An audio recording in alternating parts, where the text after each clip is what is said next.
Hello mga beshi! For today's video, tuturuan ko kayo kung paano gumawa ng emergency light kapag nagpa-brown out. Eto mga beshi, number one is i-prepare natin yung ating foil mga beshi. At ayan nga, nag-prepare ako ng ah, foil, then ginusot ko siya mga beshi. After natin siyang igusot mga beshi is ilagay natin yung ating cotton buds. Make sure mga beshi na hindi siya matatanggal or matutumba. Then after that, ilagay natin siya sa ating plastic cup.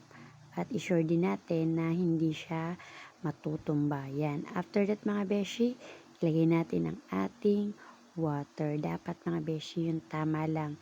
Yan. I-ano lang natin, i-level lang natin yung water. Then after that mga beshi, is yung ating use oil or mantika mga beshi yan. Pwede rin naman yung used oil na lang gamitin nyo para mas makatipid.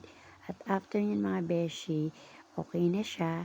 Then, eto, kailangan natin ng lighter. Syempre, para siya ay, may nakalimutan pa ako mga beshi, wait lang.